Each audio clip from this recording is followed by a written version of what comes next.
Oh, we are right. We are right at the hour, so we can get started and say our hellos. Do some speed awesomes today, some quick awesomes, sort of get ourselves into the room and get to the work here. It's good to see all your faces. Feels like it's been a while. I don't know why. Maybe I've been gone. I don't know. It feels like it's been a while. So we are focusing today on planning for facilitated conversations for the community engagement work that we're going to be doing to figure out what's next for creating the future in terms of what's next for the UK, what's next for creating. It seems to be a what's next conversation today. Yeah, let's just take a moment to take a deep breath and get ourselves into the room and share something that has been awesome with you. I will start because Dimitri and I had an awesome weekend. Some of you know that during COVID, we started because, you know, our lives were always travel. And obviously that weren't going to happen.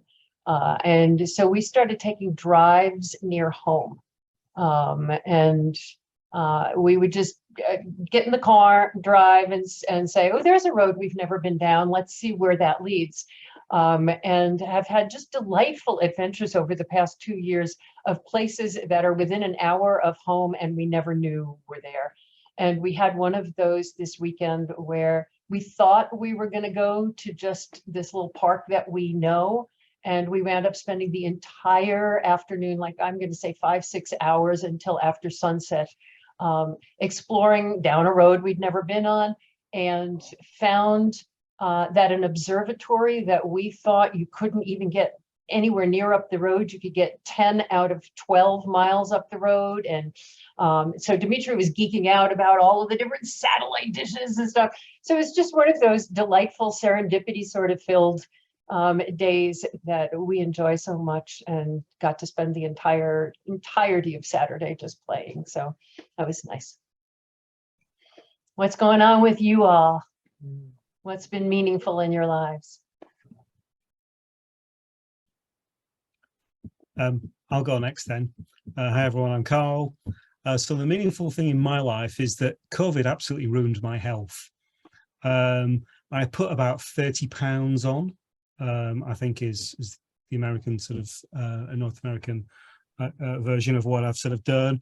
And I used to be reasonably fit because I go running. I got into quite a good state of being a runner at one point. And basically, long story short, COVID sort of ruined it all. Some of you will know I had a very stressful period with a job. And then I sort of was telling myself, no, you haven't got time to go running because like work's too busy and all that sort of stuff. And I stopped. So anyway, long story is 3 weeks ago, I started running again. And yeah, and there's an old Methodist church about 50 yards from my house, and our village where I live, they've converted it to a gym. So I have no excuses anymore either on that. So I'm just very, very slowly starting to get my fitness back, and that's making me feel a bit better up here as well. Oh, yay. Sounds appropriate, running from the devil. Mark, you always are good at context. That's great. Well, then we'll have you go next, Mark. What's been meaningful in your life? This always happened to me in school too. You know, I open my mouth and say something and wind up on the pad. I'm usually between Christmas and New Year's, I do a reassessment of the past year and what I'm going to do next year. Well, that happened in August this year, so that's what I'm doing. I'm just reassessing and taking my toolkits and putting them all out in front of me and sharing. Actually, you know, it's becoming a train the trainer thing. I need other people to be able to do this. So that's the continuity planning and succession planning that I'm doing. Oh, that's great. Awesome. Awesome. Who else? What's going on in your world? What's meaningful in your lives?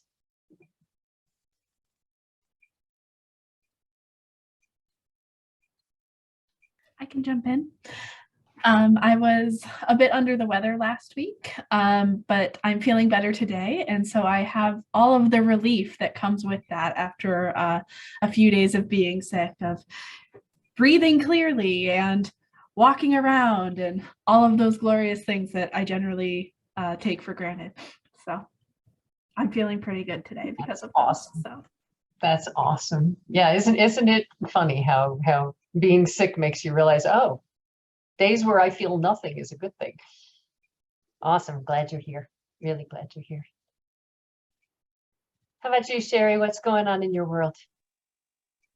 Thinking of what everyone said so far, and this is not this weekend, but past Saturday, I was able to visit my older daughter who lives in a different state, and she wanted to go to the farmer's market there in that town, and we went there, and everything we purchased, we took home, and we made a whole complete dinner out of all of that, and so I had a chance to cook with her, but also it was just great to be able to really do farm to table. Oh, awesome. Oh, that sounds like fun. It was. Sounds like great fun. How about you, Madeline? What is meaningful in your life these days? Well, my sister got married this weekend, so between that and American football season starting and all the late nights, this is the best that my voice can do today. So little slow, a little tired this morning, but it was a lot of fun, and they started the day married to nobody and ended the day married to each other, so it was a success. Oh, that's a sweet way of saying it. That's darling. Ron, how about you? Hi, everyone.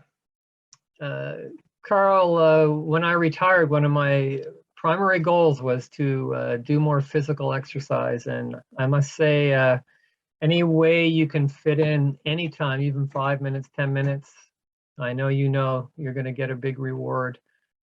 So one of the things I'm doing, a neighbor of mine got me into hockey about 3 years ago when I retired, and it was a real wake-up call for my body.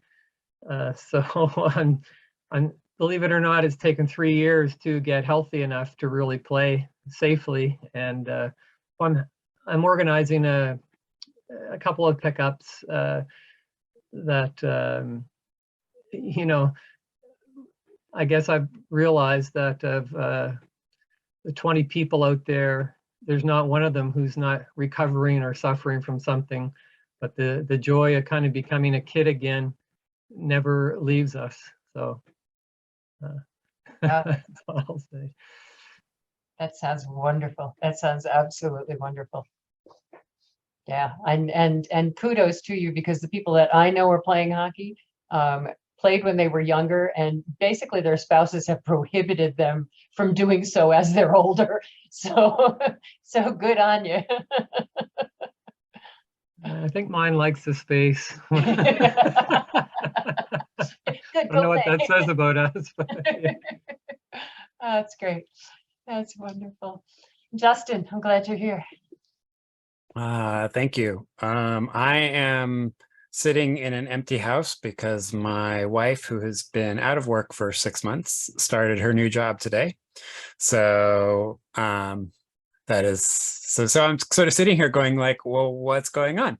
How's it going? And I haven't heard anything yet. So oh, good. Congratulations. That's wonderful. That is awesome. Yay. Well, it is great to see you all. And for those of you who do facilitation, I'm curious what kind of prep work, what kind of planning work you are used to putting into facilitating. It's always so interesting to me that standing at the front of the room with a whiteboard or a flip chart, everybody thinks that you just show up. And so I'm curious, what kind of prep work you all are used to. What do you generally do for prep?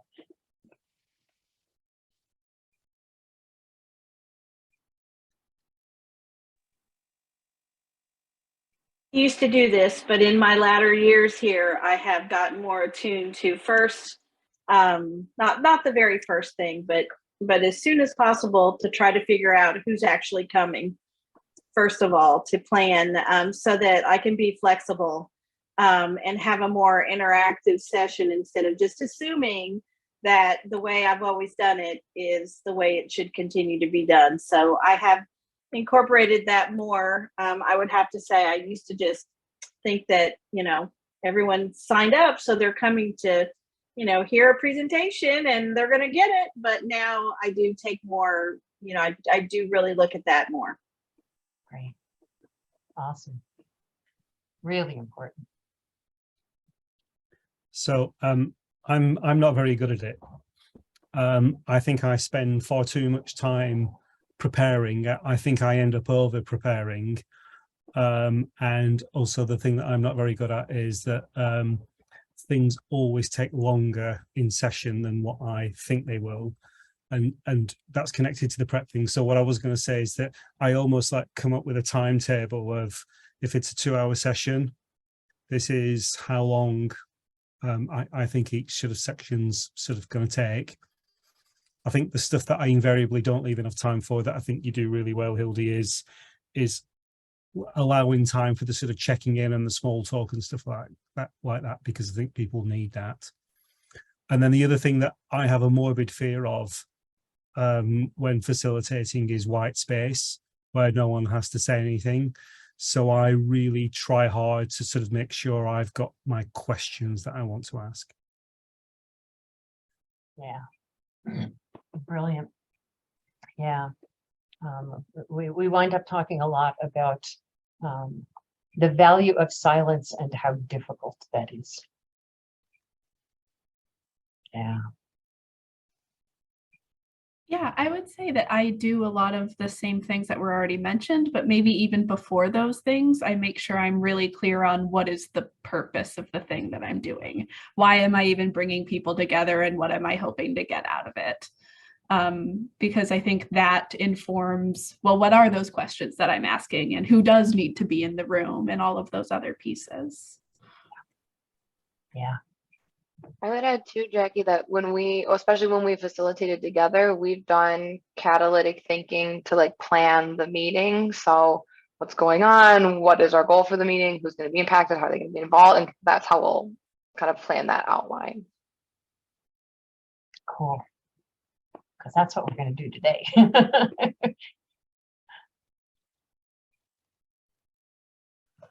I'd say I'm all ears because I've never really facilitated a meeting using catalytic thinking. I'm pretty old school. I've never done it on Zoom either.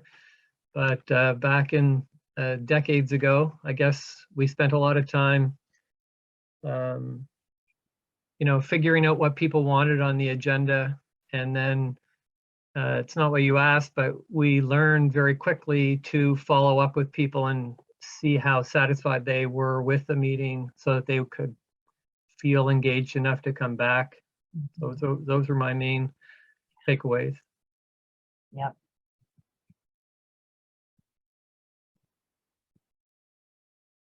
A question that I find I ask a lot afterwards, to your point, Ron, is, did this do everything you wanted it to do?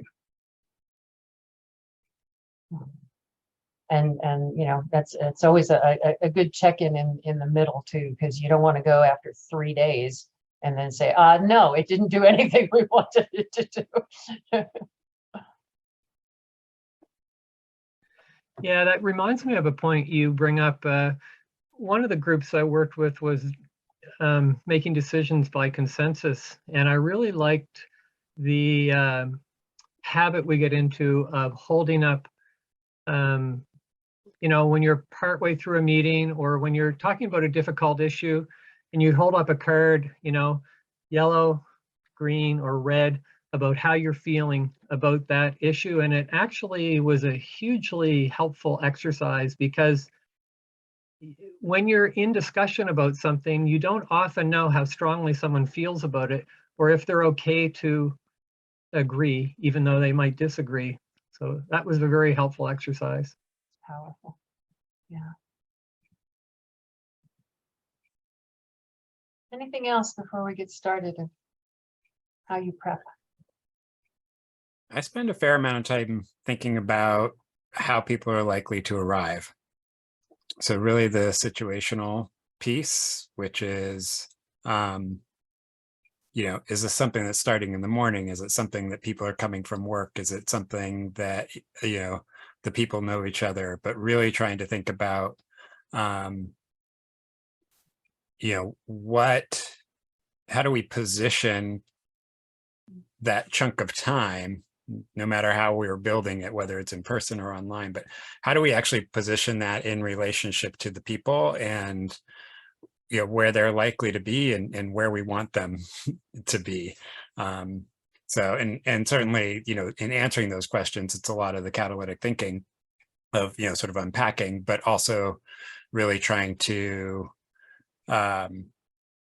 preemptively think about what are the things that are going to make it challenging to achieve the goal or meet the commitment that we're all making in that space, and then trying to be just really intentional around that. Yeah, you're basically creating conditions for success for the meeting. Yeah. Cool. And I think also very consciously acknowledging the conditions that tend to undermine meetings and again, flipping that, because catalytic thinking flips that. Anything that we see as a challenge or an obstacle is actually an unmet condition for success. So if we name it as people need to trust each other, it's the exact same issue as nobody trusts each other. And so in the framing especially for the folks here who are in the practice cohort, trying to get our arms around, we are so conditioned to think about what could go wrong. It's the exact same question as what would it take for it to go right. It is just changing it. What would good look like? Good would look like everybody's participating. The obstacle is this is a group where nobody likes to participate. So it's the same thing. It is just how are we framing it? Are we framing it to something that we can ask, okay, well, if everybody needs to participate, what would it take for them to participate? Exact same things that Justin is raising. But we have an emotional tendency, the way our brains work, we have an emotional tendency to see challenges and obstacles as those will trigger the fear mechanism. Oh shit, nobody's going to talk. Rather than, okay, what would it take for everybody to talk? Okay, well, maybe this is a group where they don't talk because they don't know each other. They don't talk because they're intimidated. They don't. Okay, so we can start to unpack that and say, okay, so what would it take? Well, maybe they need to know each other. I'm making stuff up here, but it is that what would it take for good to happen is the exact same question as how do we prepare for the bad that'll happen. It's just framing it so that we're acknowledging this is where we want to go. What's it going to take to get there? So a teaching moment for just a sec. All right, well, let's start. And we'll start at the beginning. And I put in the chat the PDF that's got the catalytic thinking questions. The second page is really the order of the questions. And I loved the question of and I think you're the one who said it, Sherry, of knowing who's coming. Who are the people who will be most affected by this facilitation that we're going to be doing? We're going to be, again, for context, the whole purpose of these facilitated conversations is to figure out what's next for creating the future, to facilitate the people in our existing community. That is everybody from folks who subscribe to our newsletter, folks who are in the Facebook group for consultants, a little bit less so the folks who are in our general Facebook group, just because they don't necessarily feel the connection to creating a future, but them as well. Volunteers, supporters of all kinds. Those are the people that we are hoping will gather together and that we can have conversation with about what's next. So Obviously, the people who will be affected, I'll name two, and you guys can think of if there's anybody else. One is the people who will be in the room who we will be facilitating, and two is us. So, and maybe it will help to break those down. Maybe, you know, when we say us, who do we mean? Do we mean you as a facilitator? Do we mean us as creating the future as an organization? When we say the people who are in the room, who might they be?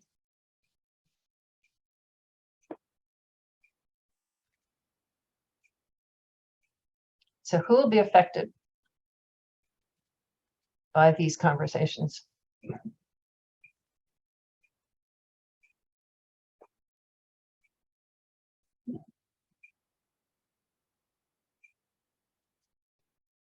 I'll kick off and say the broader network or community of creating the future participants, because the decisions that we're going to make about how to move forward will ripple out to them, and whether those are people who depend upon our activities and what we do, or people who are just informed by them. And if you want to continue the analogy, there are then further ripples out to the people who they are then supporting. Yeah. Great.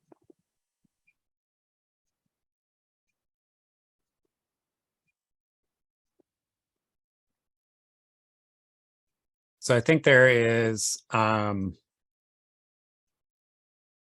don't know if it's stating the obvious or just making sure that we acknowledge the obvious, which is this is about a change in structure for what creating the future is moving forward. So whomever it is that is playing whatever role in carrying that mantle. So really the engine. And again, I know part of this is the discovery, but those who will be affected are those who end up sort of being that engine, whatever it looks like for. Can you talk a little more about that, Justin? Define the engine.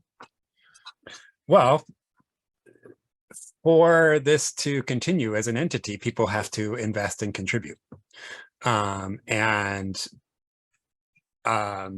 If there is an organizational or even a network, we are asking people to bring in and contribute of themselves, and potentially, I mean, we don't know exactly what those activities look like, but there are functional things that are going to have to happen depending on what we decide is next.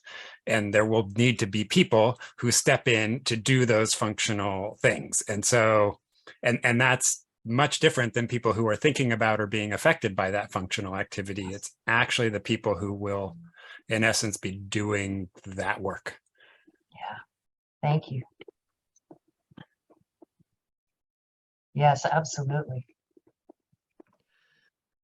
Could I ask a question here? Is there some anticipation that you've had in previous discussions over the years that there would be sort of a certain core staffing established, other than, I know Hildy, Dimitri, you go back to the start, and you know, I don't know if there have been just discussions around what you're hoping for, or are you really just letting it unravel on its, not unravel, but you know, take shape on its own? Yeah, the latter. I think the discussions that we have been having over the past year or so have all been that the thing that we do know is our mission. Our mission has been to experiment with catalytic thinking and share what we learned from those experiments. In the first half or so, the first 5 years of our 10, we have done a lot of experimenting. We've shared as best we can in a time where we were still experimenting.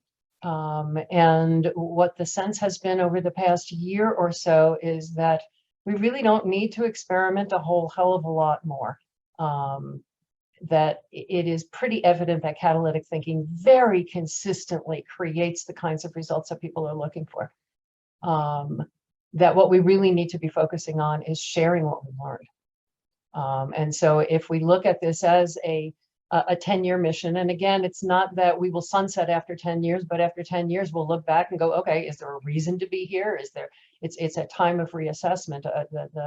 The analogy of the shot clock, where you have in basketball, where you've got to get rid of that ball. You cannot just hold it for the rest of the game and then say, we won because you didn't score against us. You have to take your shot. And so in the first 5 years, our shot was to experiment, and we did it like crazy, including this is an experiment, looking at things differently. And so the only thing that we are fairly certain of is that the next step will focus on sharing what we've learned about catalytic thinking.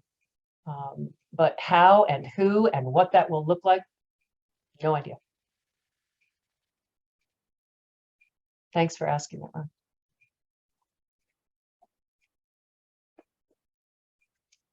So when we talk about who will be affected, I love, Carl, the way that you framed that, because it really does encompass pretty much everybody who might be in the room.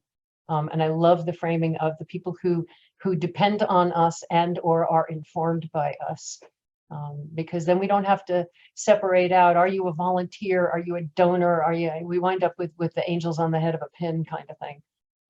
Because especially in our community, everybody sort of is everybody, which I think is very much the case in others as well. It's always made me crazy when you get questions, as a consultant, so 100 years ago, is it okay to ask your volunteers to donate? Or is it okay to ask your donors to volunteer? And it's like, these are all just people who love you. Is it okay to ask your kid to both make their bed and put the trash out? I mean, it's like, yeah. So, one of the other who will be affected is creating the future as an entity and the individuals who are facilitating.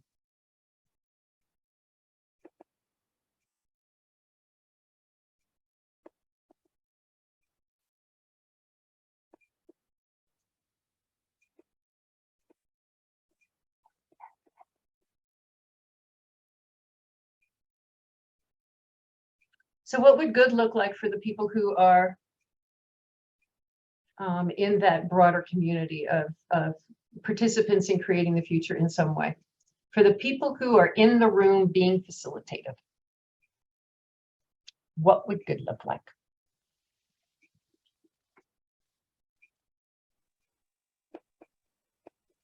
They're engagement, they're participatory in the session, and you can see they're thoughtful about the discussion, but also safe with sharing.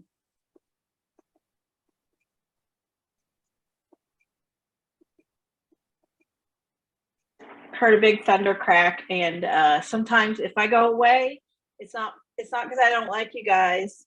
It's because I live out in the country. So just saying, it happens all the time. Well, that's a good start. People would feel engaged. They would be participating. They would be participating thoughtfully, where you could see their brains working, feel safe with sharing. What else would be a great outcome for them? So I think to just extrapolate a little bit more from what Sherry was saying in terms of engaged, to me, that means they feel a sense of ownership of their contributions, whatever it is that they are contributing. And they genuinely feel like they are, potentially affecting or shaping the future of the organization or the entity or whatever it may be. Yeah. Yep.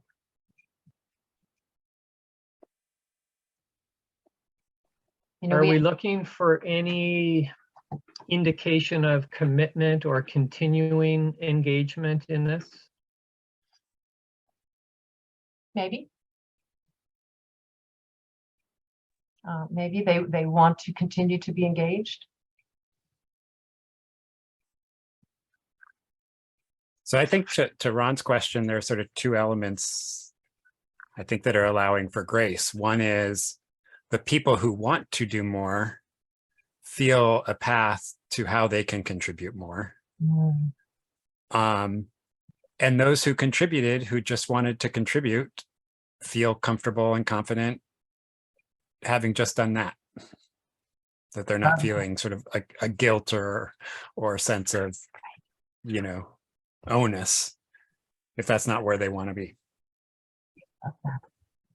Love that.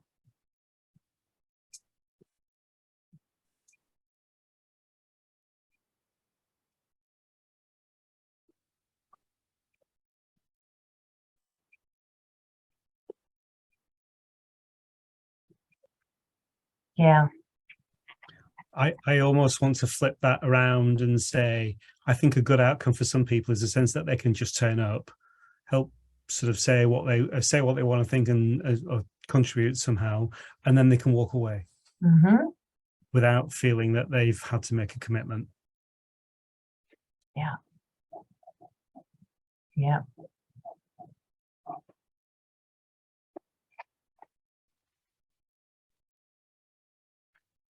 I think one of the outcomes that I would love for people participating is that they have fun, that they enjoy themselves, that it was, yeah. Yeah, I would say that people can definitely, they feel able to contribute how they want to, but if it was successful for me as a facilitator, like everybody would be excited to continue like moving forward with the plan and the capacity that makes sense for them. Yeah.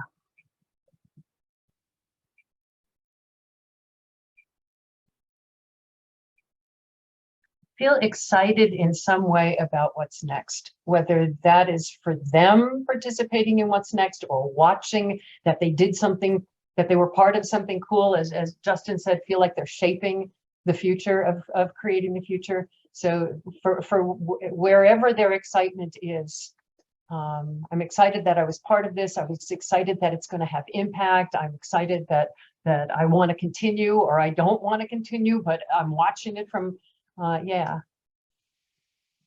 And I think that what's next will be clear too. We might not have the whole plan, right? But at least that next step will be apparent. Yeah. Yeah.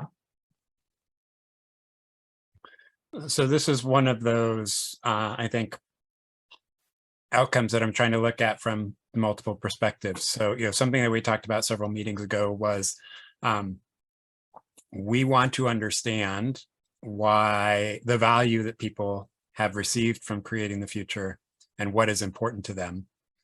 So, obviously this goes in two columns. One is, whoever is facilitating wants to be able to understand that. So we want to, but I think from the standpoint of those who are participating is that they have an opportunity to reflect on and actually share the nature of the benefit that they have received from creating the future, and be able to communicate what it took for them to be able to achieve that benefit. And again, it's, there's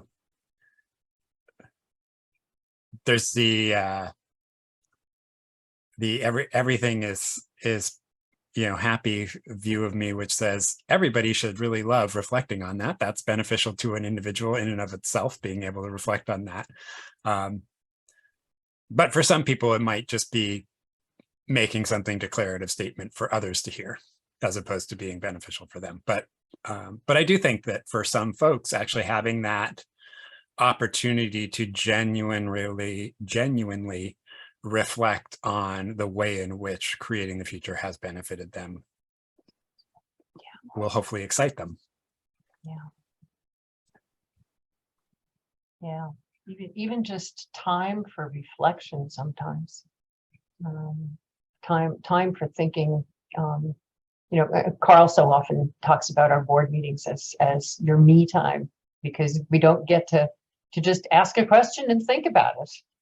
And maybe that's an outcome as well, is getting to think about things that we don't, normally think, or think through a lens that we don't normally think through.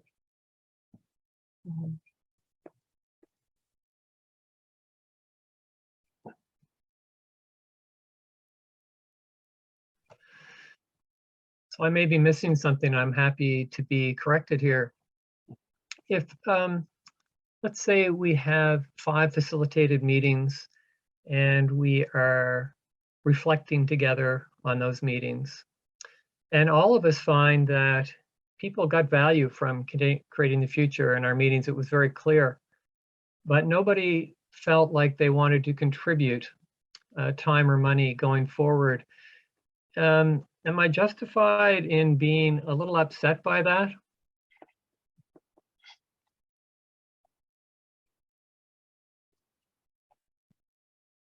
How do you all feel?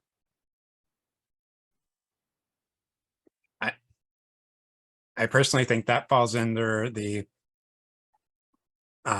desired outcomes for the facilitators. And I think it falls under,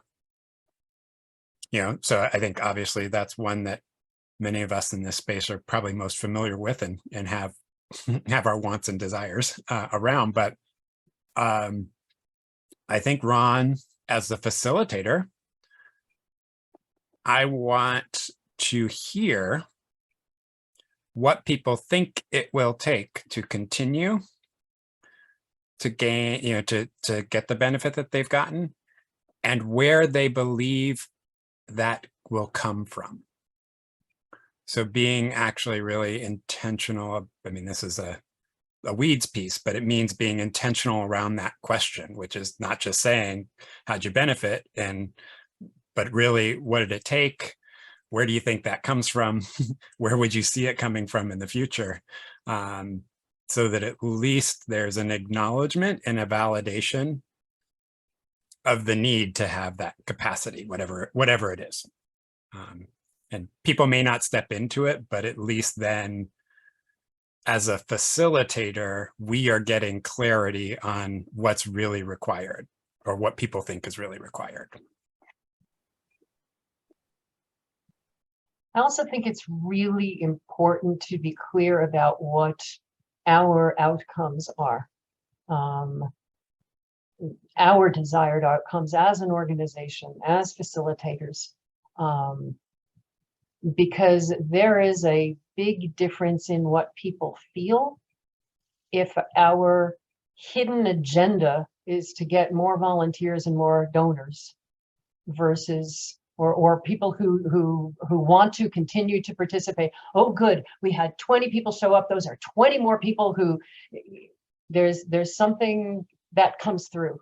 And when we are genuine about, this is about what's next, and period. And we want to know. And this is entirely an inquiry to empower our community to step in and figure it out, for them to be the ones to do so. And to me, and that's just me personally. To me, that is way outweighs. We have never invited people to anything because we thought that they'd be a donor. Generally, actually, it works the other way around. What's so interesting to me is that we are taught in the nonprofit world that we, and those of you who've read my friend raising book have heard this ad nauseum. We make friends so that they'll give us money. And we've always turned that on its ear, saying that people who give us money, we see them as potential friends.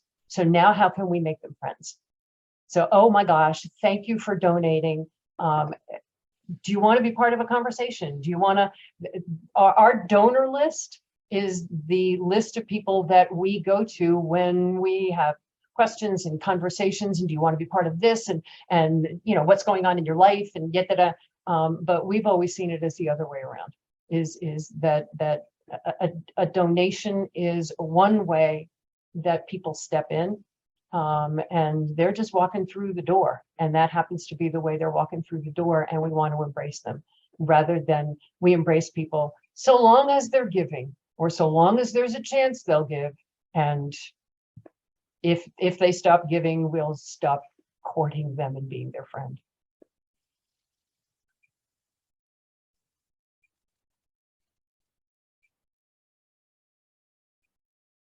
Thanks for letting us know, Madeline.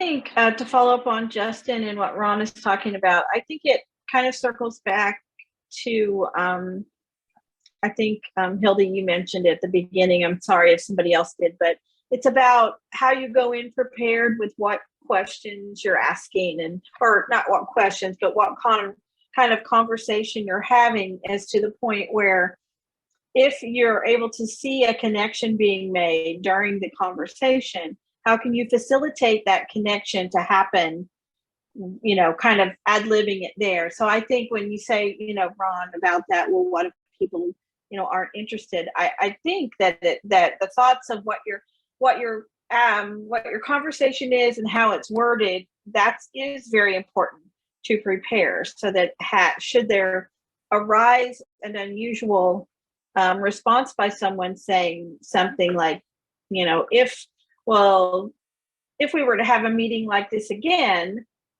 could we do this? And you feeling comfortable to say, yes, we could. Would you like to take the lead on that, or whatever? I think sometimes that's hard, but I know that that's the best type of facilitated meeting in the world that we're talking about creating the future.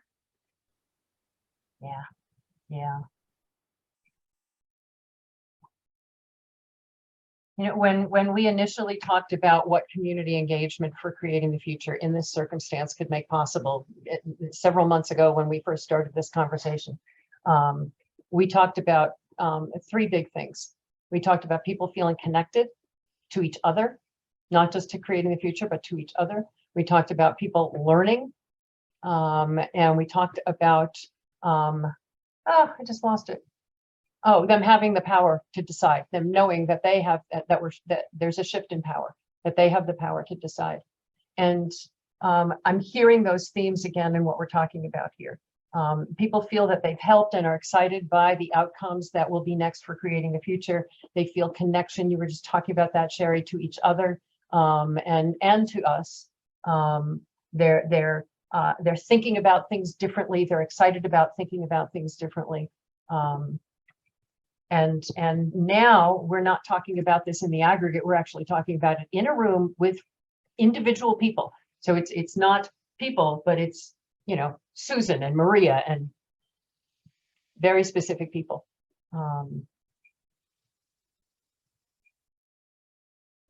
What else is the desired outcome in terms of creating the future? We've talked a little bit about knowing what's important to people, about the benefit that creating the future provides to them, understanding what it took for them to be able to be part of creating the future, to even step in to these conversations,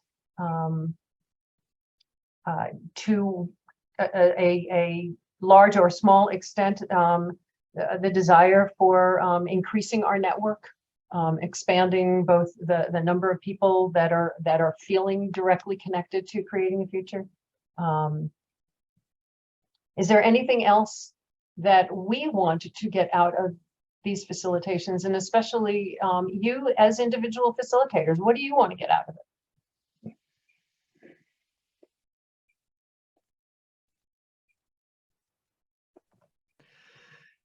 I think for me, it's sort of an iterative process as I see it. I would like to feel like my skills as a facilitator using creating the future techniques or principles would improve over time, and that potentially if we are facilitating meetings and someone else wants to facilitate, that there is an easy path for someone to step in and feel the same comfort eventually to do the same thing. You're reminding me of, it's got to be 10 years ago, one of our fellows, Andrea, was facilitating a session in her community, and one of the guys came up to her afterwards, and he also was a facilitator. And what she was able to accomplish, it was one of those where she was supposed to have 2 hours in a meeting to facilitate X conversation. Business happened. She wound up with 20 minutes at the end of the meeting. And she just ran through some of the questions and immediately came to consensus about what was next. And people were blown away. This was an issue they'd been talking about for like 5 years, and Andrea just cut right through it. And Peter walked up to her afterwards and said, "Where did you learn those questions? I want that." And Peter was in one of our next classes because, so very much to your point, Ron, not just you as a facilitator, but engaging other people to say, those were really interesting questions. Yeah.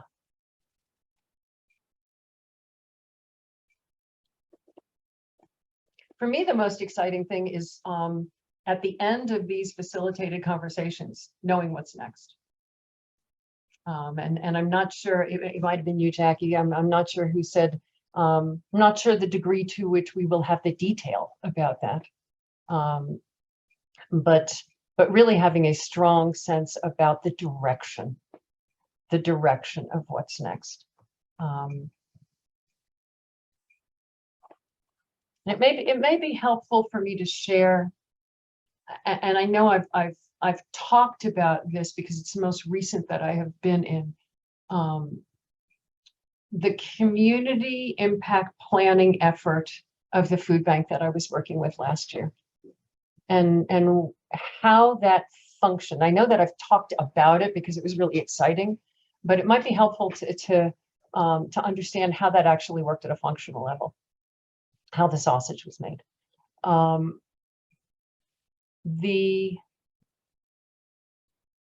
There were community meetings like we're about to have. The community meetings were asking the core questions. The first one being, what would good look like in the community? The second one being the conditions questions, what needs to be in place for that to happen? And then the person who was doing the planning, who was in charge of this for the food bank, she went back and took all of those, as we've talked about, you know, we create themes out of that. We say, okay, what fits into this category? This looks like it is about this. This looks like it's about that. Created the themes and started to really look at further reverse engineering. Okay, if that's what it's going to take, if these are the conditions that need to be in place in our community, then what is it going to take for this one? What is it going to take? And so again, having those conversations that by now you guys are used to. What she then did was she went through all their answers and circled anything that looked like an action. And it wound up being, and you know, it's interesting. I've been summarizing all of our conversations over the past several months to sort of do a written plan that we can post on the website and say, here's what the result was of our past few months. And it's so obvious the actions that are coming out of it. You know, the actions just emerge. And it's the thing I love about catalytic thinking is we don't have to brainstorm, well, what do you want to do? It's the actions we wound up talking about. Well, you'd facilitate a conversation about, oh, okay, there's going to be facilitated conversations.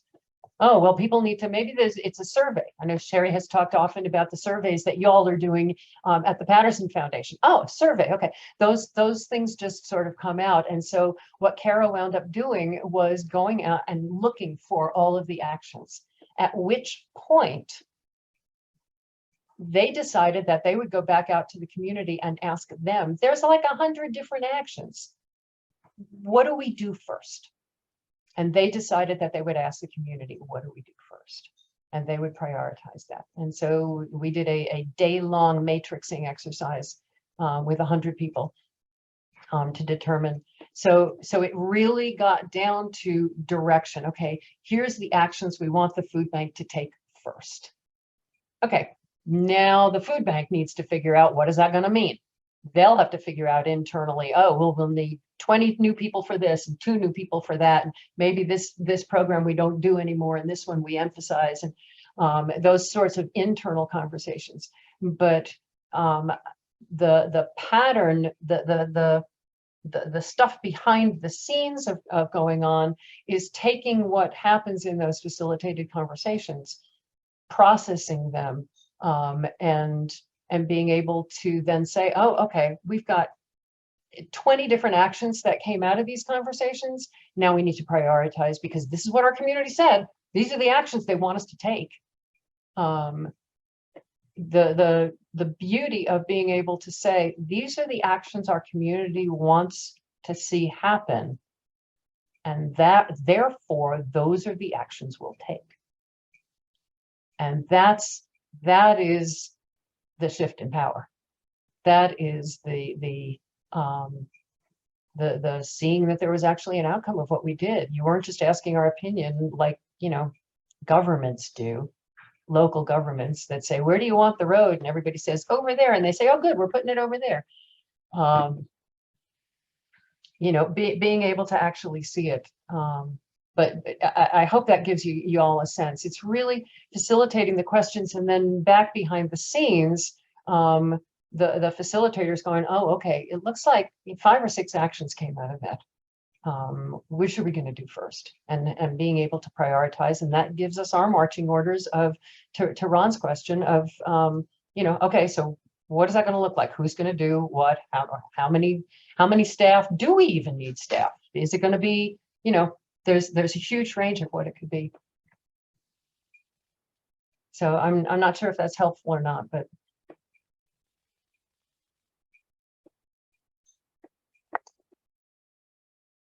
So if what we're talking about is that people feel that they have actually contributed to something that is meaningful, that is actually going to happen, that they feel connected to each other and they're learning as they go, especially in that piece of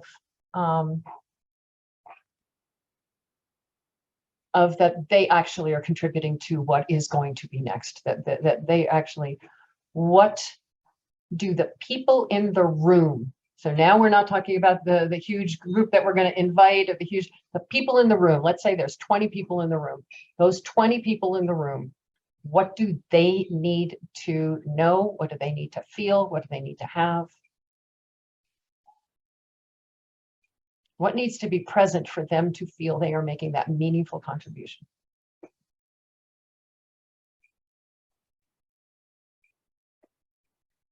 What needs to be space for that relationship building and connecting to occur?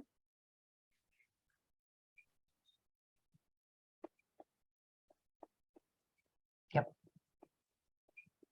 What else? They need to know what part of themselves to be bringing into that room in the first place.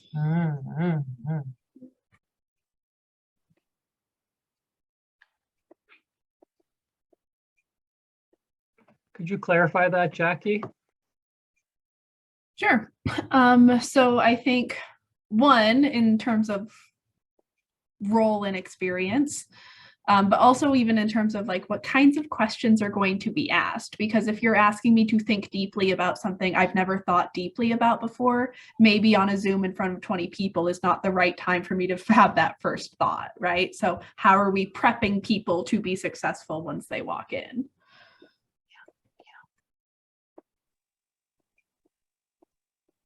Yeah, good point. I think I don't think you don't overdo it, but they have to know who we are, who's leading the session, who's a little bit about, I think throughout the summer, we found out that that's even more so important than ever is, how do I feel comfortable? Who's leading this? Yep.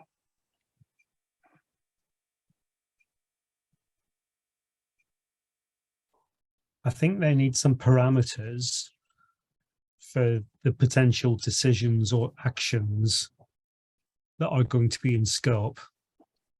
There's no point in having a conversation about how next year we should launch a rocket ship to the moon if that's not within our, even within our fantastically led organization, even if it's not within our parameters, because we will disappoint them if we let them sort of say anything is possible when in reality anything is not possible. Many things are, but not everything.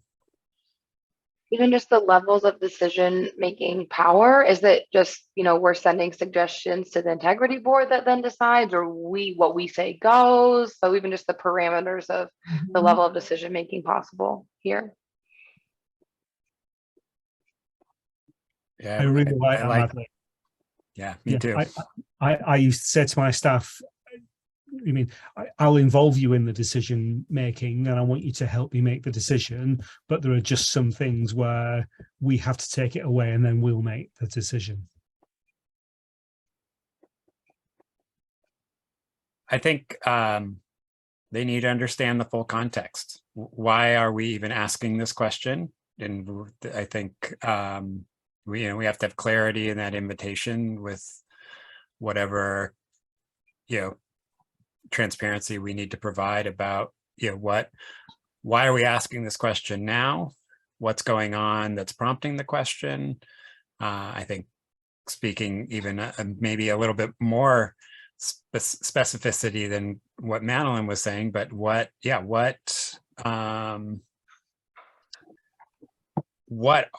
is their participation going to actually influence and help actively determine,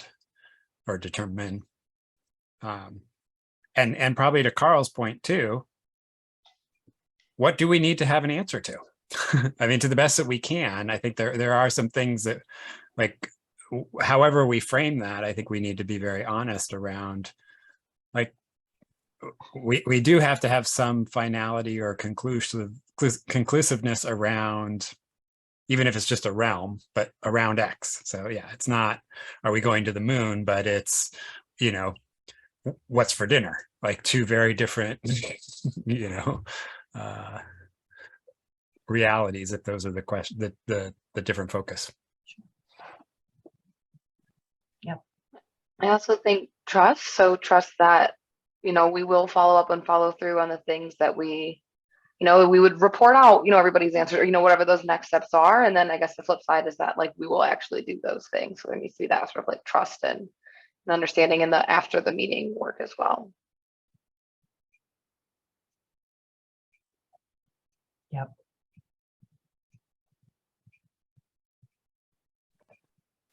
How are we intending to inform people once we've had these discussions and they go forward? How does that look?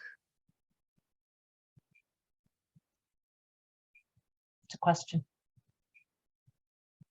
But I think knowing that's part of what we are talking about right here in this whole section that we've been talking about is there must be follow-up mechanisms determined beforehand, not after.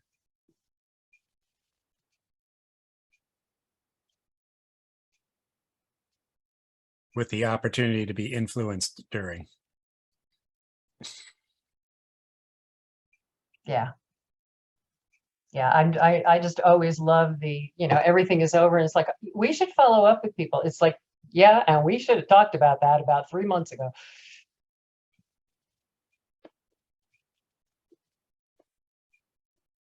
So a couple things that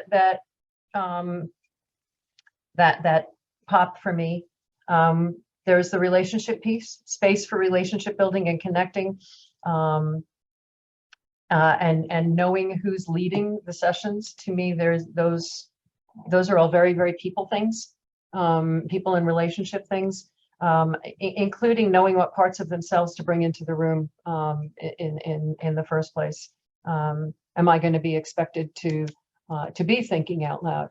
Am I going to, am I going to be expecting to be vulnerable? Am I going to be expecting to be whatever? But I think that those are the very people things. So when it comes to creating space, there must be space for relationship building and connecting. People must know what parts of themselves to expect to bring into the room and know about who's leading the session. What would it take for having those spaces for those relationships, both with the person who's leading the session and each other.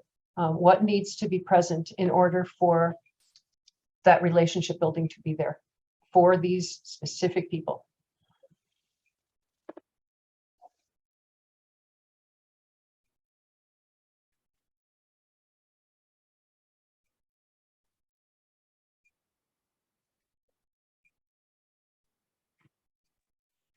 I mean, at the most basic level, I think just a commitment from the facilitators to create that space and to make sure that that happens.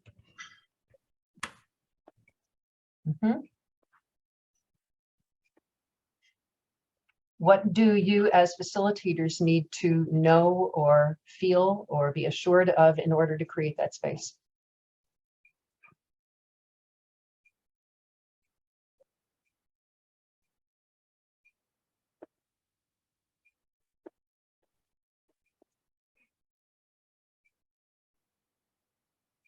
I mean, I need space in whatever the agenda is and like the content for the meeting. Can be helpful to know what people are bringing with them into the room. I think generally some sort of like group agreements or norms of how we want to be together, and then how we might want to address any sort of conflict that comes up.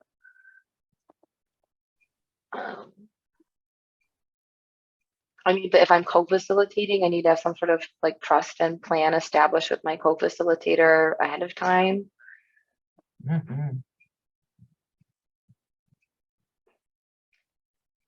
I think also some context and preparation with the participants before the meeting. So sending stuff out ahead of it. We talked about some of these things already, but that pre-meeting work as well.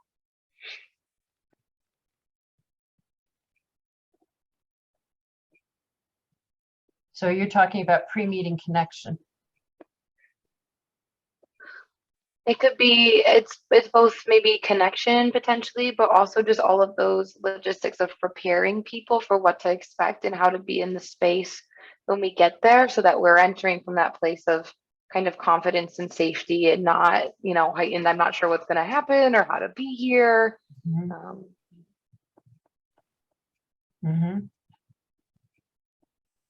Yeah, creating the conditions for their success.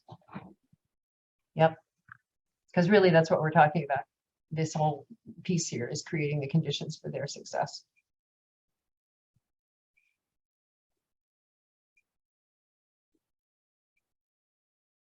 Depending on the size of the group, it may be actual connection. It may be one-on-one connection, starting with a thought starter question, maybe.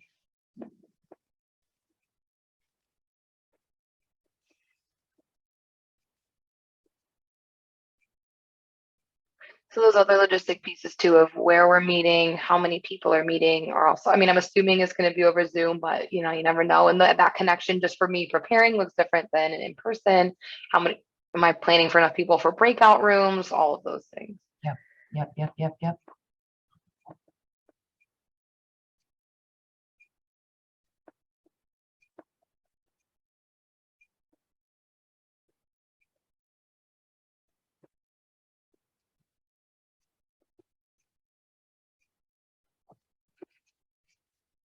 And in terms of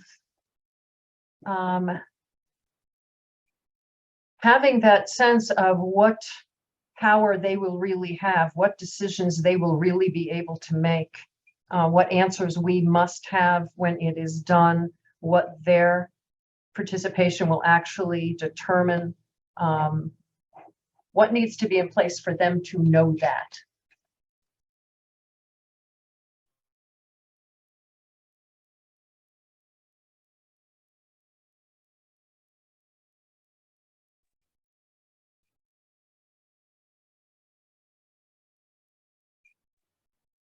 I mean, we need to decide those things. We just need to have those answers so that we can communicate them. Mm-hmm.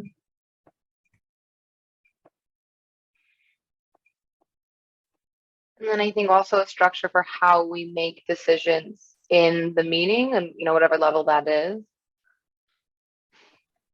Talk more about that.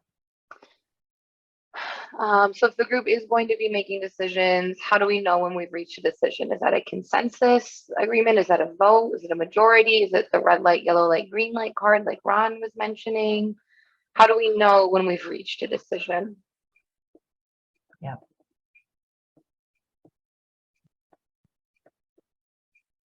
Yeah.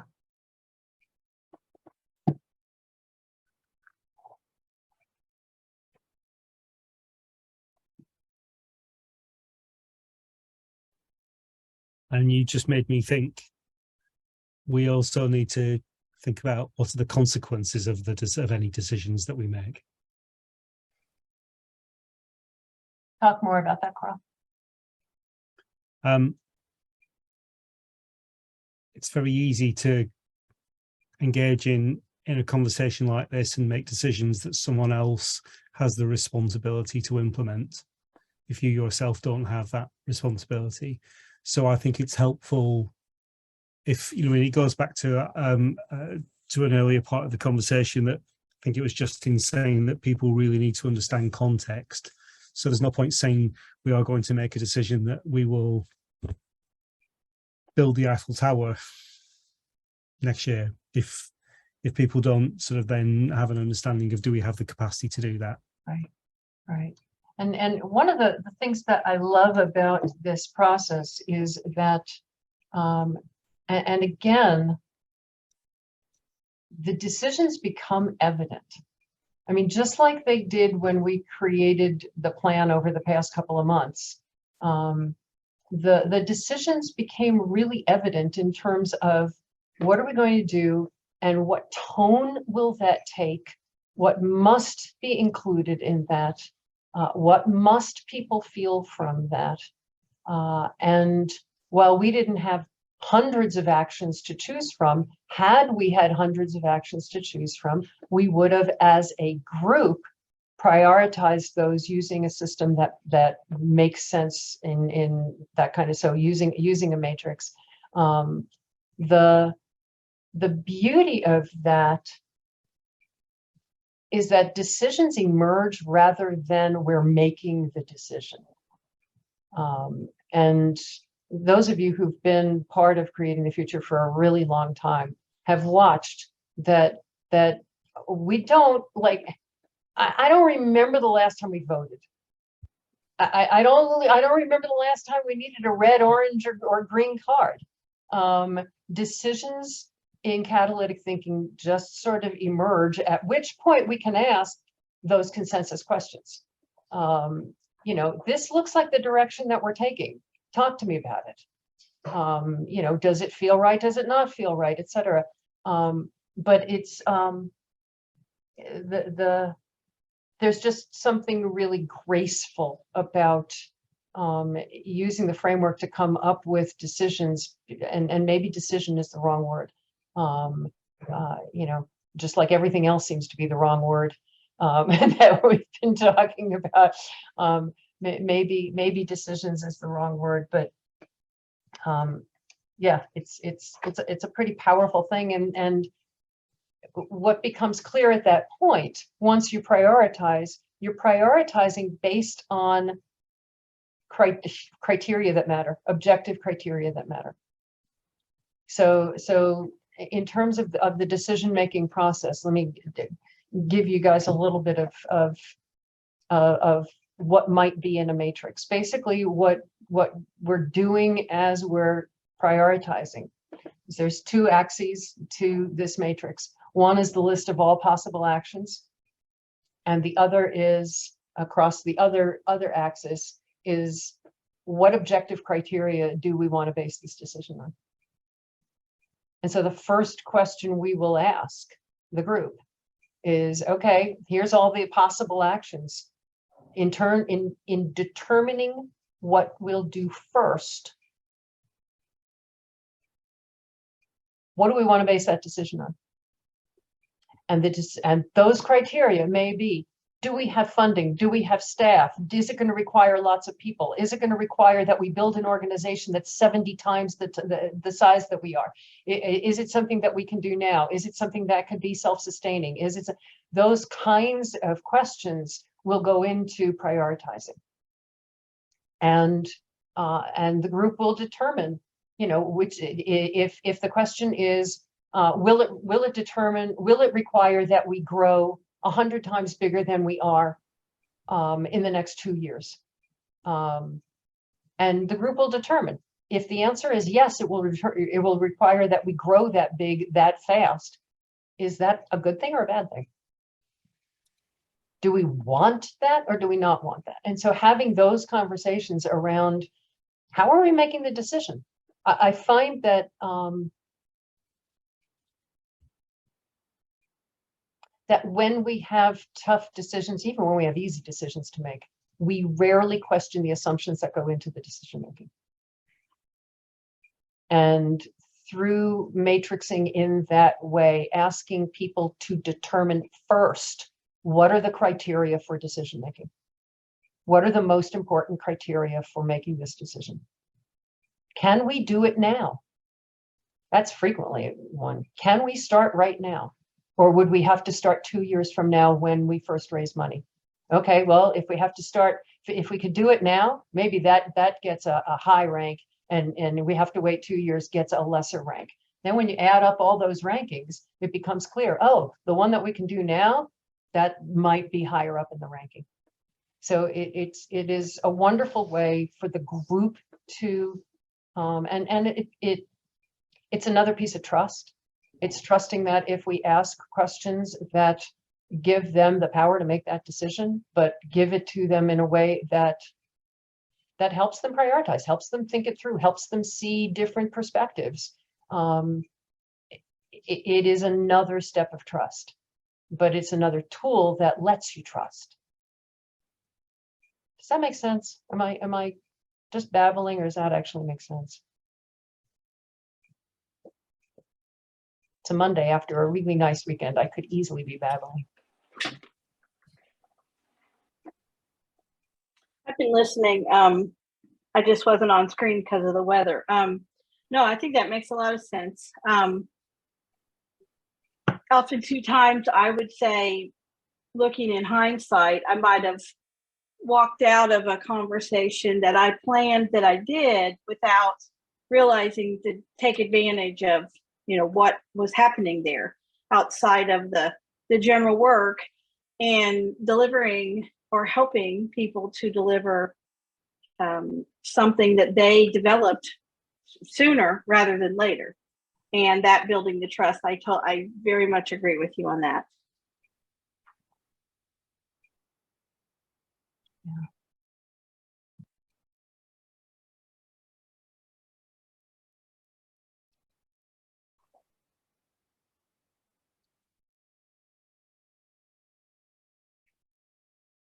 So what we're talking about is creating the space for them to get to know each other and get to know you as a facilitator, to get a sense of what people are bringing into the room, to establishing group norms, absolutely planning and taking time with your co-facilitators, knowing that there's room in the agenda for people to get to know each other. And the beauty of that is, you know, co-creating the agenda to make sure that it's in there.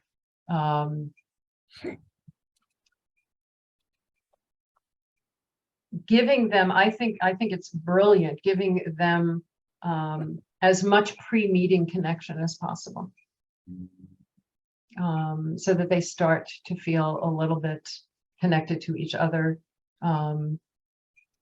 Giving them thought starters or whatever helps prepare them to be comfortable. And then in terms of the power to make the decision, I think it's, I loved, I don't remember who said it, but having them understand ahead of time exactly what we're looking for in the end.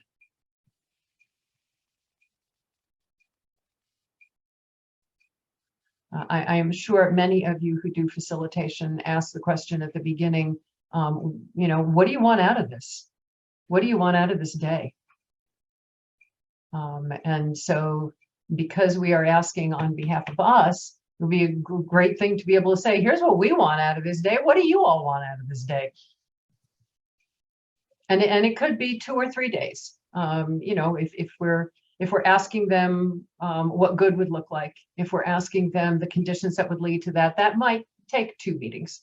If we are coming together for another one that is pulling together all of the surveys and all of the various facilitations and all of the conversations, looking at all those actions and saying, wow, okay, we need another day at some point to prioritize these decisions. So it may be 2 or 3 meetings. I think a big part of that is letting them know that. Am I right in thinking that the very structure we use today could potentially be the structure we use in these facilitated meetings, because they still are relevant? It seems like who's going to be affected, what would good look like, what are the conditions that will create that good? I mean, it seems we're covering the same ground with these meetings. Welcome to catalytic thinking. Yeah. I mean, the joy of facilitating using catalytic thinking is you don't really need to prep the questions as aggressively. There may be additional questions you want to ask. There may be things that you're thinking of as you're prepping. Each facilitator is going to bring their own style, their own flair to it. But the base level questions are going to be pretty much the same. So perhaps an outcome for we facilitators might be, after the meeting, looking for actions. I think you had mentioned that would be a facilitator's job, kind of behind the scene, when you're, I guess, summarizing to people what happened, and then getting feedback. Yep, absolutely. Yeah, I think one of the conditions for success for the facilitators is y'all getting together, in between, or whether it is on a Slack channel, on a listserv, on whatever feels comfortable, to be able to say, I'm getting ready, what am I missing? Or I just had the session and it went great, or I was nervous, or whatever.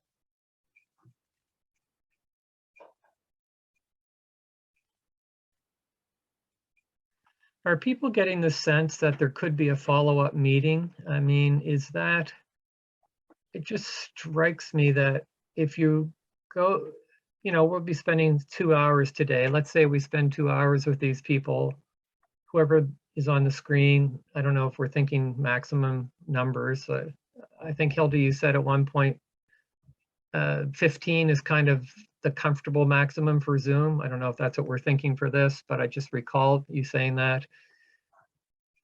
So those of you who are here today, are you kind of feeling that? Is there some sort of norm, or when you do these meetings, that you tend to have, if there's 15 people, there might be 10 who want to do a follow-up, or I don't know what the numbers are, but do you see what I'm thinking here? The 15 is when I'm facilitating on Zoom and really facilitating, like asking the question, like we've been doing in the meetings for the past couple of months. 15 to 20 is the max that I have found I'm comfortable with facilitating in a Zoom meeting without breakouts. Because the way that we have done our integrity team meetings, there are no breakouts, so that people can so that it's public, so that it's streaming, so that people are part of the meeting. They're not missing out on any part of the conversation. For these particular meetings,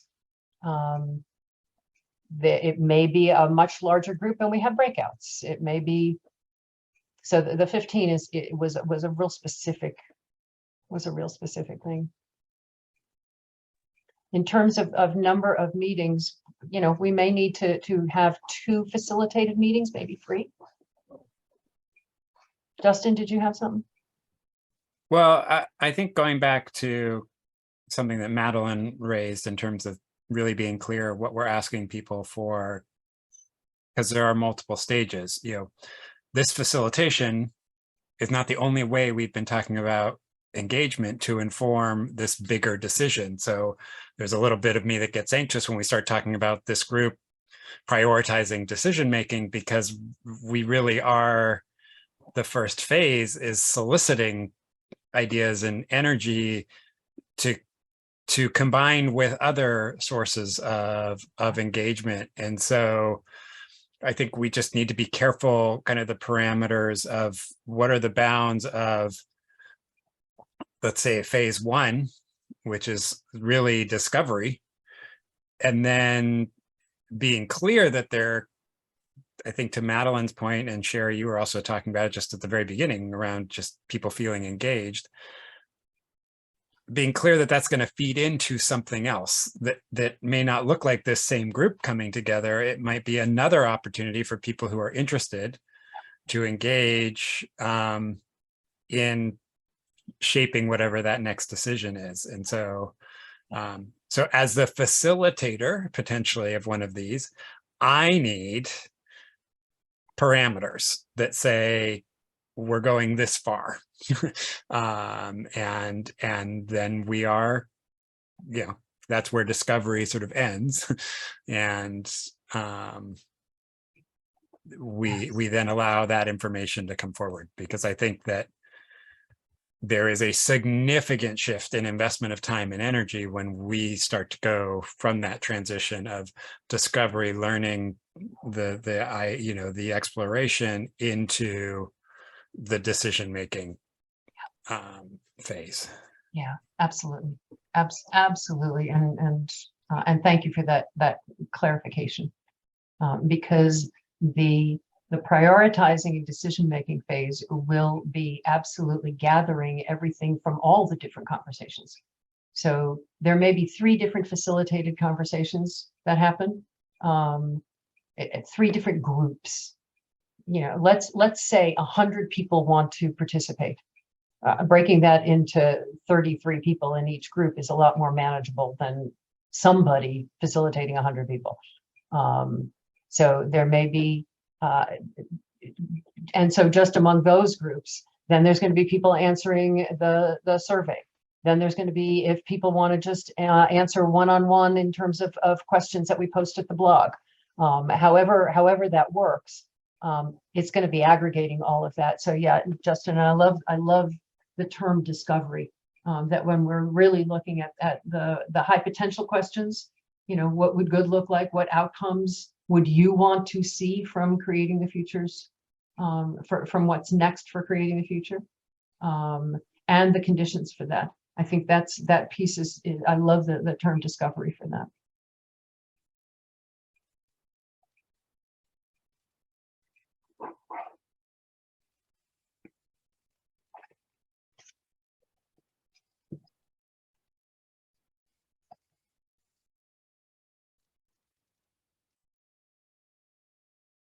So what's going on in my head right now is I think we're ready to sort of form this, like to come up with an action plan, because we've been talking about a lot of actions.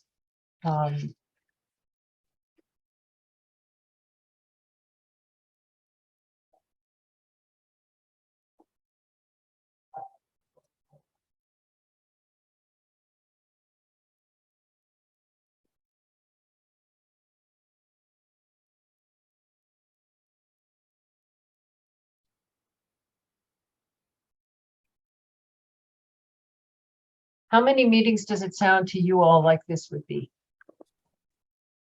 for a group? Let's say there's an individual group, 20 people.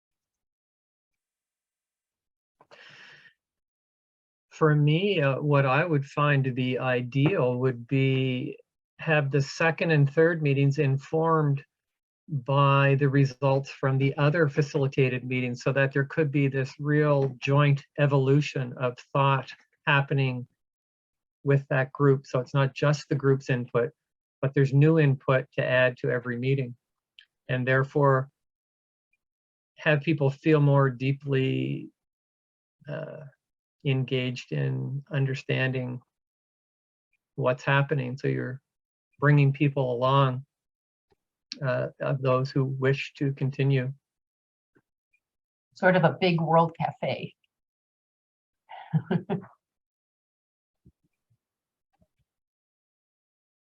So there could be like several meetings discussing the high potential outcomes, bring all of that together before heading into what the conditions need to be. Is that the kind of thing that you're thinking about, Ron? I'm trying to. Well, I've been thinking since Madeline, I believe, had mentioned the breakout rooms, I was just imagining in my head how, you know, when you have a huge crowd and you have breakout rooms based on questions that they're interested in, and then you come back to the room and you share with the group what people found, then you go to the next step. It kind of feels like that to me. Kind of, you're giving input, continual input to people that are involved, which makes it feel very real, I think, to the people who are in these meetings. They're hearing input from other groups. I think that can be exciting when you actually feel that forward progress and you're getting new information, and it keeps it very fresh, and you feel like you're part of this forward momentum to creating the future, whatever that is, and maybe themselves too. There may be dual, I suspect there's dual goals that are going to happen, not just for creating the future, but for them individually in how they use creating the future in their own pursuits.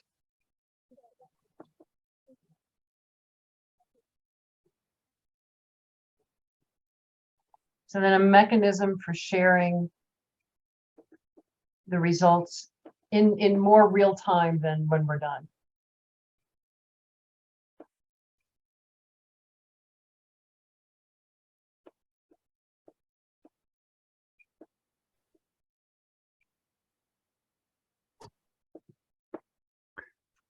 So there's a part of me going back to, I think, some of Jackie's comment about what are we asking people to bring, and what are we asking people to make as a commitment, and what unintentional barriers might we put up that, so how do we have a non-barrier experience? There is just a immediate reaction that I have, which is, whoa, wait, are we thinking about this in terms of us and our tolerance for having these conversations versus somebody else who may not feel they have 6 hours to give to something like this? So again, going back to that, you know, how do we create a situation where we have parameters that feel accessible to people, that they are able to, you know, they feel like they can genuinely give of or be present for X amount of time. I think some of it, and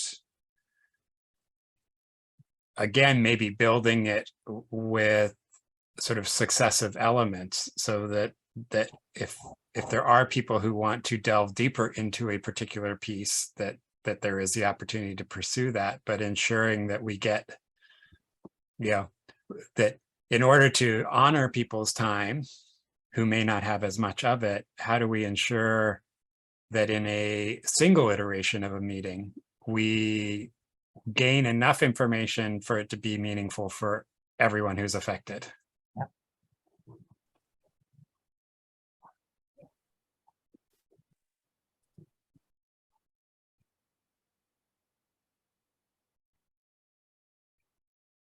And my general experience has been you know, 90 minutes is about the shortest period of time that you can have a conversation of this nature. And that's short. But it also tends to intersect with people's initial response to, oh, I could do that. You know, I feel like when we start getting to 2 hours, 3 hours, people suddenly start to pull back and go, well, that's harder for me to fit in. So I know this is sort of logistics, but I'm just trying to think about, again, the idea of how are people coming? And, you know, our goal is to ensure that whatever the first step into this is one that as many people as have interest feel like they can commit and participate. Yeah, absolutely.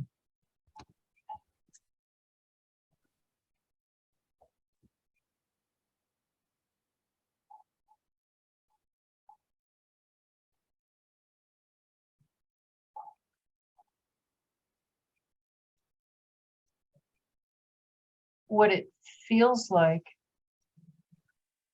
in answer to what would it take for as many people to feel that they want to be part of this as possible.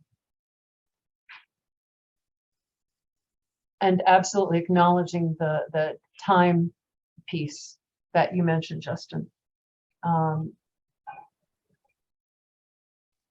is getting back to the structure of the actual. So let's say it's 2 hours. Let's say it is one commitment for 2 hours. Acknowledging that 90 minutes, people will be more likely to do it if it's 10 minutes and less likely to do it if it's 4 hours. Let's say it's 2 hours.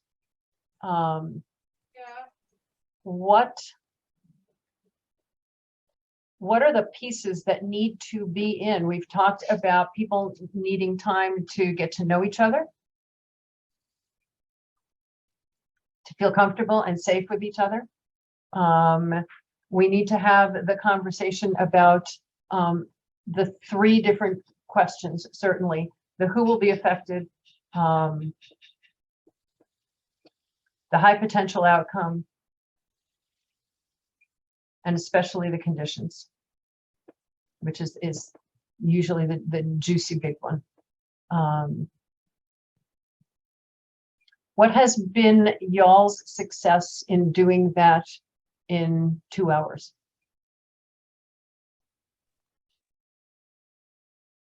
I think that bit is potentially doable in 2 hours. My brain also goes to, could any part of this be incorporated into some of that pre-meeting work? So if we have folks, maybe all of the participants share that, you know, kind of who will be affected or highest potential outcome, or, you know, whatever that question is. And we have time beforehand to kind of aggregate all those responses. And then we can come to the meeting and say, here's our highest potential outcome. Like, let's talk about that juicy stuff now, those conditions for success. And that could be part of the getting to know you outside of the meeting. Yep.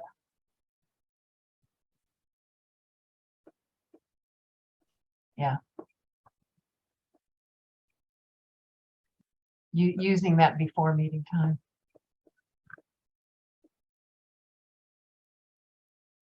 So I think the reality is, from my experience,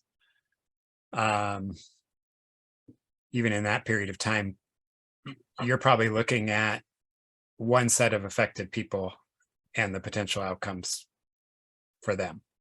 Yeah, I think it's, you know, in that kind of time frame. So I think having to think about how to prioritize that. But as Madeline was talking about that pre-work, you know, we have other things sort of going on. One, we have folks who are going to be thinking about the invitation, which clearly impacts this. You know, what we're talking about here needs to go back to the group that's really thinking about how are we thinking about inviting folks. But it may also be, as we think about that survey component, that we leverage that prior to, this, where to Madeline's point, we have that as an opportunity to capture a lot of this data of which we can aggregate and then bring forward to a facilitated group saying, here's what came out of that initial piece. We'll have the opportunity to add to it if you didn't do the survey, but based on this feedback, we're going to concentrate on, this group and better understand these sets of outcomes and what it takes to do them for folks. And yeah, that's where my brain went. That's where my brain went is we'd been thinking about this as you can do this or you can do this.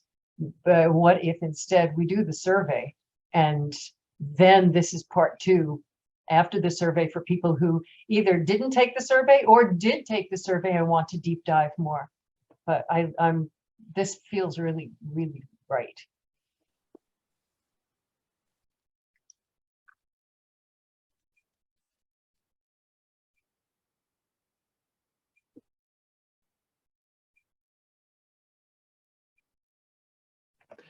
There's also the videos, right? That will be posted somewhere, will be made and posted. Where are they fitting into this sequence? Which videos? I thought we talked about getting some videos done of what the value of creating the future and to them. As part of the invitation, yeah. Yeah, to get people jazzed about participating. I was thinking that might be a nice question when you're first meeting too, when you're, where are you from? What lands are you from? And awesome. What value has creating the future been in your life and organization to date or something like that?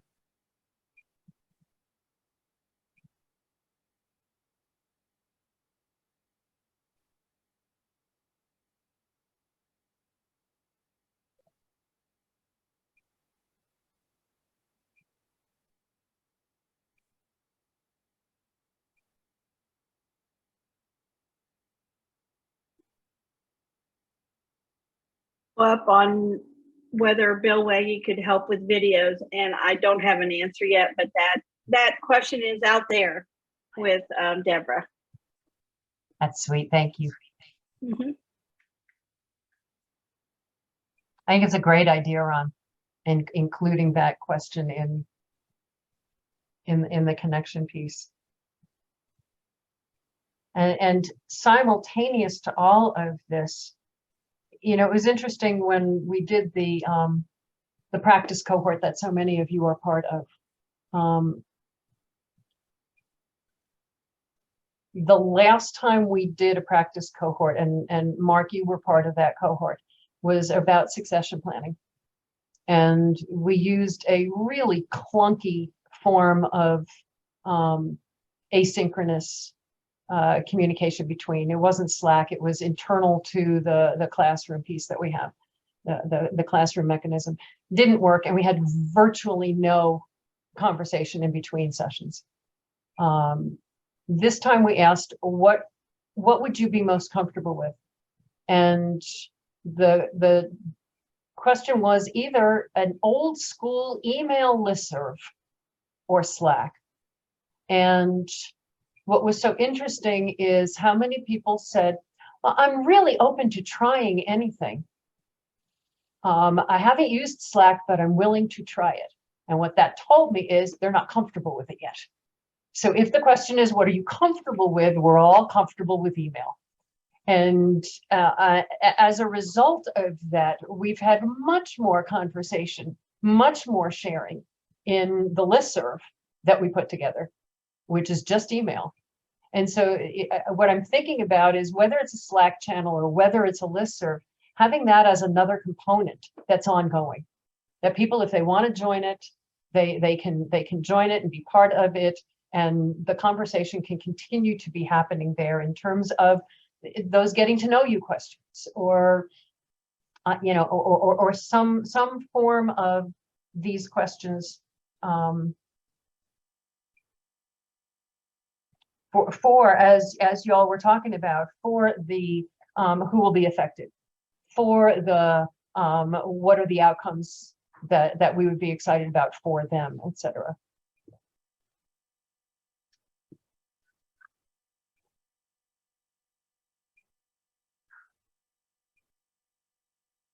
So what it looks like we are talking about, you can just scribble.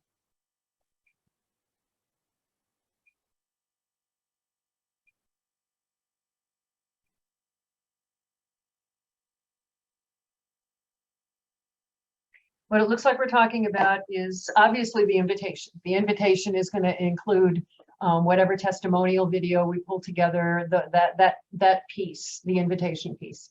Once they say, yes, I'd love to, what we're first inviting them to is to be part of the survey. If they also want to be part of a listserv conversation, they can be part of that conversation. Then from there, with the results of the survey, we are then stepping into a facilitated conversation just about the conditions that need to be in place for what will already have come out of the survey. And then we will gather all of that input and potentially have another session to prioritize actions. But people can step in and out of whichever of those they are comfortable with. They can do the survey just on its own. They can do the survey and then step into the facilitation, be part of the listserv conversation. They can decide out of all of those individuals, yes, I want to be part of a session that prioritizes the actions. Does that sound like what we've been talking about?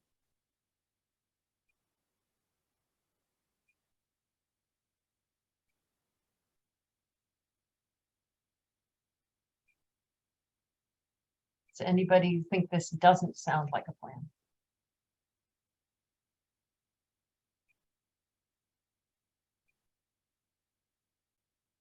Well, we're meeting on Friday to talk about the survey, so it couldn't be more timely.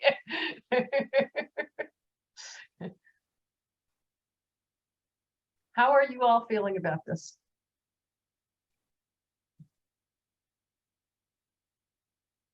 Let's take a moment of reflection. If this is the plan that we've come up with, let's take a moment of reflection, looking back through your notes, looking back through your brain. What is standing out to you, and what are you feeling about this?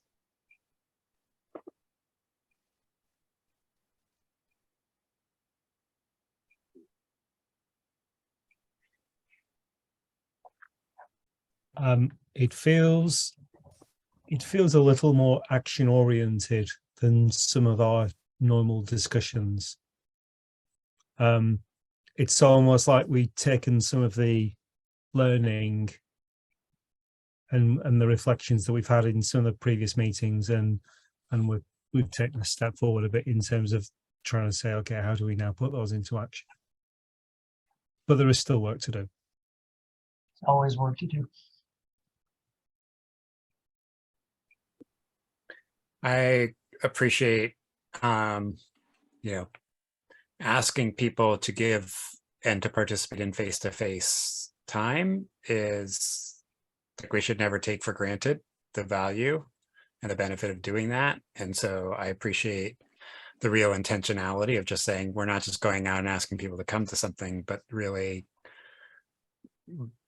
being clear that we have an opportunity, however, the number of minutes, whatever we get or land on, just really being thoughtful about how do we maximize the unique benefit of people being face-to-face and being able to communicate, and ensuring that from that, as an entity, creating the future is getting what it needs, as well as, honoring the people who are participating in it.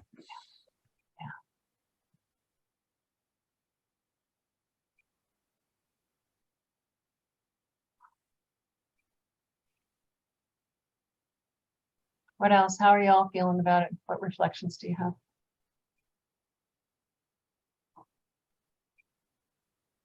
Feels kind of full circle from when you're talking, Hildy, about these are all just people who love you. We can ask them to do multiple things, like people can do the survey, people can participate in general. Like, I think we need to have a little like trust and faith that people want to do this work, are willing to do this work, are able to do this work, and will participate. Yeah. Ron, how about you? I've always had a big respect for what Creating the Future is trying to do. And I think this meeting just reinforces that, I'm afraid as we get older, the world seems more bleak in some ways in terms of structural process and, organic democracy. I understand the frustrations that we all feel. And I think going through a meeting like this gives me the sense that it just deepens my commitment to finding a better way for us to organize ourselves in the world. And so I thank everyone here for making that commitment. It's for me, I'm trying to figure out where I'm going to put, as Justin says, our precious time. I know my life is in the final rally, I'm in the final stretch, and I feel for my kids. I've got 5 of them, and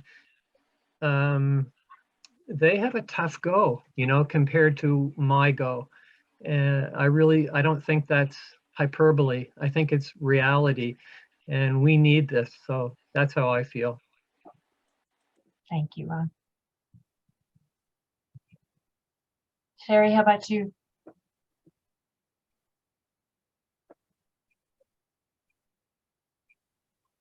Like there's more, again, the more in depth we dig into both trying to understand how others will connect with catalytic thinking, and it helps me better describe or be able to speak about it. I always feel like if I'm not 100% sure, about the depth of what I'm doing, it surely would come off in a conversation. So I think that these extra discussions and this deeper dive into how we would talk with others is important. And I also always remember that in a group of people that you're talking to, the likelihood of the first connection being the best is not always at a high percentage point. But there is always at least 1 or 2 people that immediately feel connected and involved, and then it spreads. So I feel like any gains that you can make in that regard are beneficial. Wonderful, thank you. Mark, you've been thinking throughout the whole conversation. No, I'm just drawing a complete blank. No, I'm trailing today. I'm new to this kind of work. I've been a moderator before, but I'm still at the consciously. I just raised myself to consciously incompetent in this work. So I took notes, and I'm praying that Jackie has the other 2 pages that I need.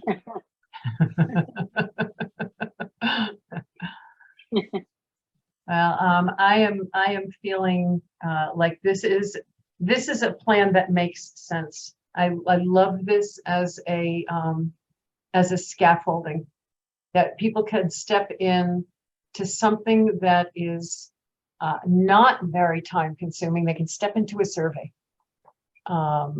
They can step in and be a quiet lurker in a listserv conversation. At which point those who feel engaged can step into a facilitated conversation. There's something about that just feels right. That feels more, I don't know, open, inviting, less scary. It just, I'm really, really feeling good about what we came up with, and very grateful to all of you for that, because we wouldn't have done it one of us wouldn't have done it. It took all of it, took the village, as it frequently does. So thank you for that. We're going to be meeting as a cohort. We will be meeting for our final practice cohort meeting on Thursday at, I think, 11 o'clock Pacific time, 2 o'clock Eastern time, where we're just going to talk about what your practice has been, how it's going, what you're practicing with. The folks who are going to be part of creating the survey will be meeting on Friday at 11 o'clock Pacific time, 2 o'clock Eastern time to design the survey. And then in the next couple of weeks, not next week, but the week after, we'll be talking about the invitation, the video, and we'll get rocking and rolling. We'll make it happen. Start inviting people and see what they say. It's very cool. Thank you, guys. I do have to say, as an aside, it's been fun to watch, because on my screen I've got Mark is in the center square of the Hollywood squares. Madeline is on his right and Carl is on his left. And I keep watching. Madeline said she's going to be yawning from the weekend, and Carl is yawning because it's about 2 a.m. for you. And I'm just watching.